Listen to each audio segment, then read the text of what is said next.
Oh, hello. You guys remember when I used to start videos with some weird greeting like that? So 5 years ago, Scott at the Essential Craftsman sent me some of Cy Swan's low-layer twist Damascus seen here, and I made a knife that was ultimately auctioned to charity. Now, you got to notice there were 2 billets in that picture, but I only used one of them to make the knife seen here.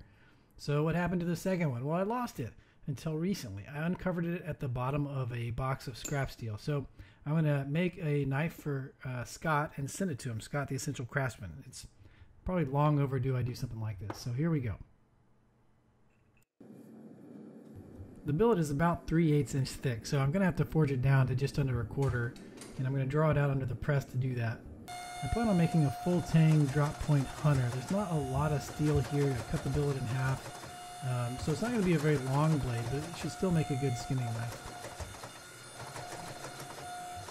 I'll make a bigger blade with the other one. I'm going to make a hidden tang knife with that one, so we'll have more material to make a larger, longer blade with.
Not a lot of talking in this video, it's mostly just forging, but I've really been working on getting the heel of my blades forged out more to shape and a little crisper and with less slope in them, a little cleaner, you know, and I think it comes down to I start above the edge, right, with pushing some of the steel above the edge down, and even distal to where I want the ricasso, I try to push some of that steel back towards the ricasso, or the little lump that is going to be the heel of my blade. At any rate, I've been practicing on that, I've been working on it, and I'm getting better. I'm not quite where I want to be, but I'm getting better.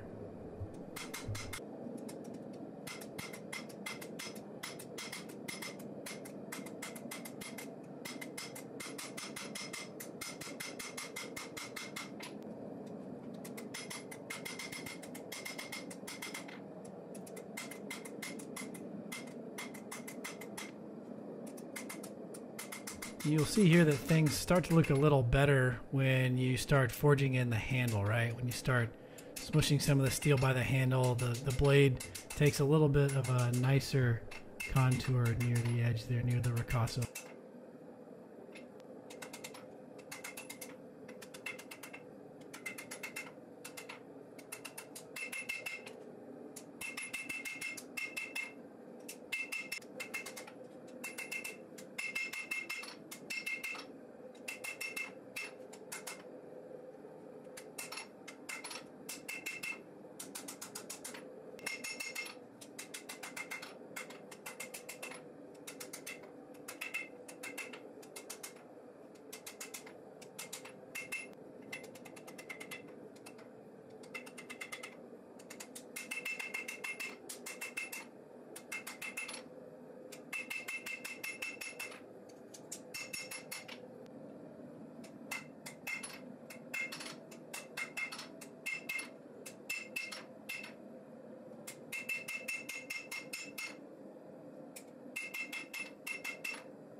I'm cutting off some of the steel here that we don't need for the handle.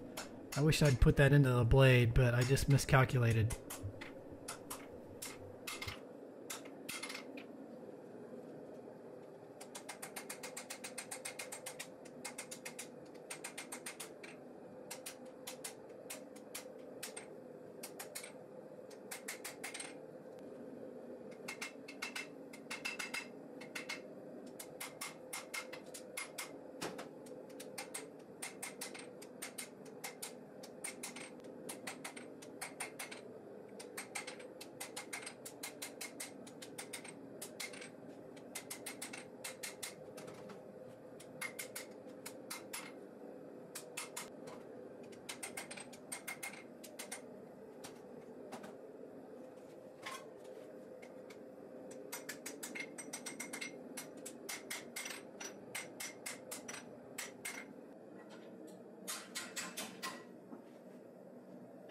You probably noticed by now that the handle is still sort of long, and I'm really coming to that conclusion as I try to shape the butt of the handle in the vise that it's just too long. So ultimately, I just went ahead and took an angle grinder and took some of this material that I'm hammering now off and shaped the butt again a little shorter.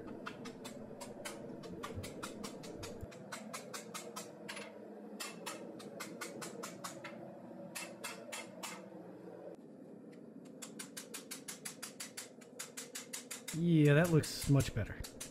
Much better.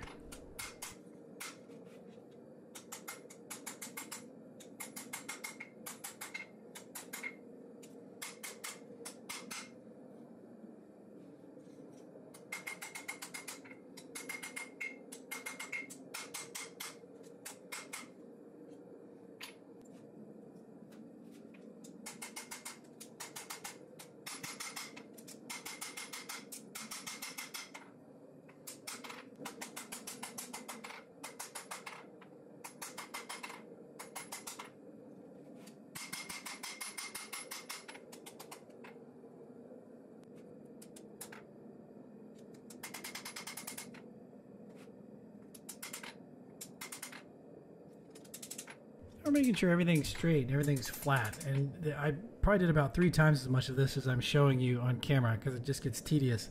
But it's a lot of light hits on sort of steel that's not always that hot.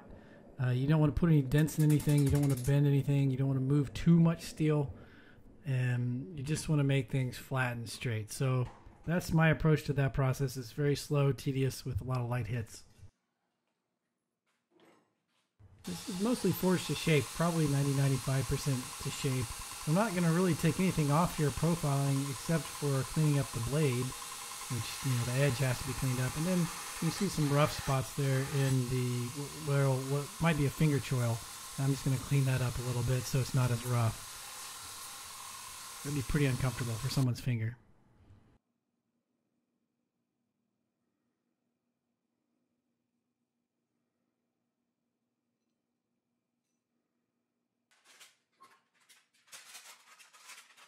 Cy's Twist Damascus is made from 1084 and 15N20.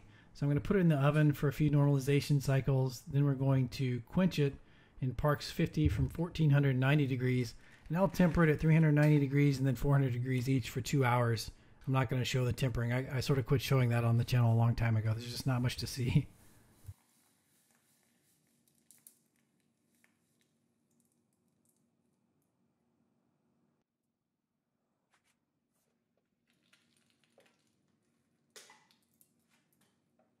I've done some grinding on the sides here of the handle to flatten them for the scales.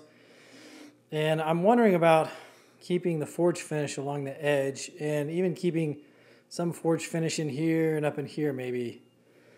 I think that might look pretty cool. Sort of, you know, Cy's a rough and tumble guy. Maybe this would be a fitting knife in that case or something. We'll see. Yeah, I'm grinding after the quench. That's right. Yes, it's been tempered, but it's still quite hard. It's a small blade. It's not going to take that much more grit to get this thing shaped up after the quench. I just don't want to deal with warping. I hate warping.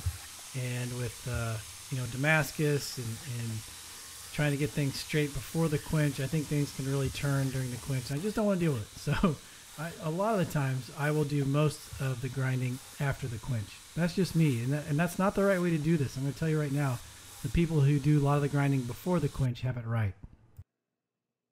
You can see I left a little sliver of that forge finish along the top of the spine there. Steve, where are your fastener holes, buddy? I know, I forgot. I didn't quench the whole tang, but I did quench the top part of it. I usually draw down the tangs anyway, so don't sweat it that much. They are harder to drill this way, but I have some carbide bits I can use. So I'm drawing down everything. I got a little blue there in the ricasso. I didn't mean to get that blue. I was trying to get brown there. That may or may not affect our etching. It might not etch quite the same there. I'm a little worried about that, but we'll see what happens. Hand sanding to 1000 grit. Take a quick peek at handles. I've taped everything together here, and I'll drill the holes one at a time. Everything should line up perfectly now. I'm going to put this back together. We'll trace out the silhouette or profile, and then I'll cut that out on a bandsaw.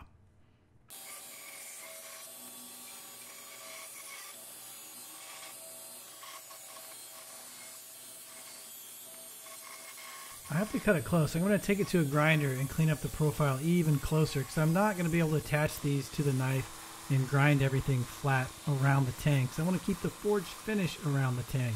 So this is going to get a little tricky. I'll talk a little more about it here in a minute.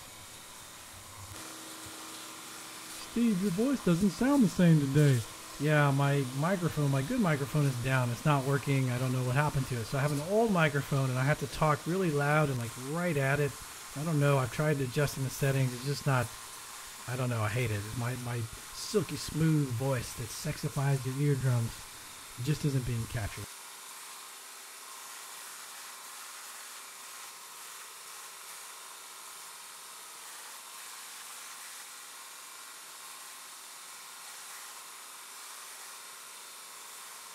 All right, I've countersunk the holes for our Corby bolt fasteners now, and we can move back to the blade. I'm going to etch in 3:1 water to ferric chloride, and I etch for 5 minutes at a time, bring it out, sand it with 2000 grit, and then just repeat for as many times as it takes to get the relief that I want, usually 5 to 6 cycles. It's been etched. We've got it glued up, and we're ready to finish grinding down the bolts and sanding the sides. I'm going to keep this forged finish along the profile here. I've sanded on the grinder the handle wood down just shy of that. Now I'm going to hand sand the rest to get it flush. It'll take off some of the scale, but it'll still leave forge marks and stuff like that.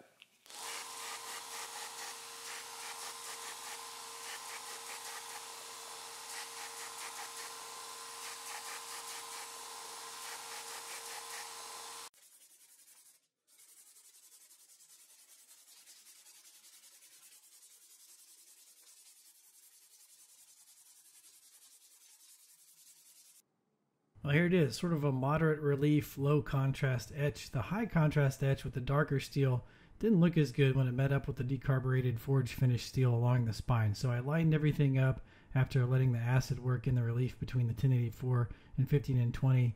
And this is what we got. I sort of like it. So like I said, stay tuned for the next hidden tang knife from the same billet. Coming soon, I hope. You guys have a good one.